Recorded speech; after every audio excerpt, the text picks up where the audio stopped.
Disinvestment has been the recurring theme of the West Side for the past 60 years. We see it in our sidewalks, our infrastructure, and nowhere is that truer than Rosedale Park. 64 acres of parkland in the heart of the West Side, and probably only 20% of that park is actually utilized on a regular basis. You realize there are a lot of deficiencies in the park. There are restrooms at the park, but they're locked behind fences. You literally have to rent the facility to even use the playground. There's no sidewalks into the park. There's no sidewalks around the park. You have to walk around most of the park to get into the park, or you have to be willing to climb a fence. You know, when you look at places like Hemisphere, Confluence Park, it's never a dull day. You're going to see activation, you're going to see programming. There's a deliberate effort to make sure that they truly remain and are assets to that community. Rosedale is 1.5 times the original footprint of Hemisphere Park. I can't find a master plan for this park. There's no current vision for its future. If the park is not conducive to allowing people to just come and spend time, then how much of a park is it really? The West Side deserves a world-class park.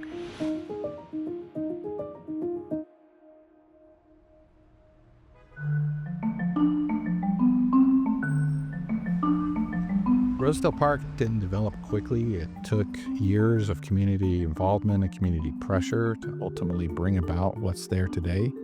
Back in the early 1900s, it was originally conceived as a residential development of single-family homes.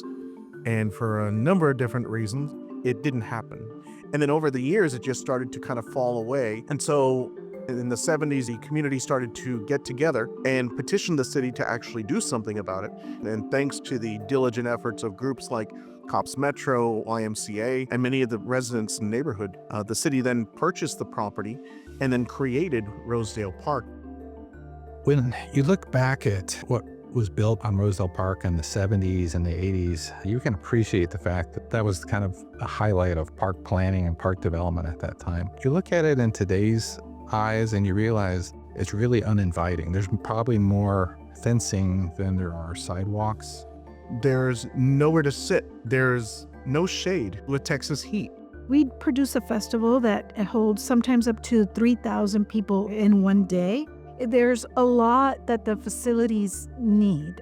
Lighting, upgraded restrooms, and every year we have to invest an extra $15,000, $20,000 just to bring it up to par. The fields themselves need a lot of work. Fences need repair. Sidewalk, they're all busted.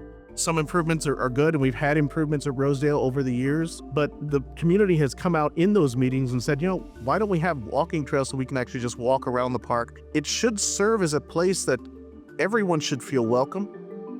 We can change that through Reclaim Rosedale initiative. Reclaim Rosedale is an initiative to bring Rosedale Park up to par with other parks around the city. We engaged ULI San Antonio to assist us in reimagining Rosedale Park. We came in as part of a creative exercise to say, what might you do? And we had some great concepts that people in the community might like. We have the Apache Creek that runs through Rosedale Park. Currently, it just serves as a drainage ditch. But how can that be naturalized and actually become an ecological asset that starts to even attract birds and wildlife and butterflies? There's a road that kind of goes into Rosedale, but then just stops dead. What if we actually took that street all the way through Rosedale and created a promenade that goes through it? These are just some ideas. We don't have to go with those, but to really just inspire all of what Rosedale could be. And that's what Reclaim Rosedale is, to bring the community together to say that this is important, that Rosedale should be a park that reflects the West Side's values, something it can be proud of, something that can attract people from all over the city. We do also want you to express your support of Rosedale on social media, in conversations with your own elected representatives, and that we would like to see the same kind of investment on the West Side, and especially in an area that is the oldest Hispanic urban neighborhood in Texas. It's only when people, not only from the West Side, but from across the city, come together that we're going to see something like this happen.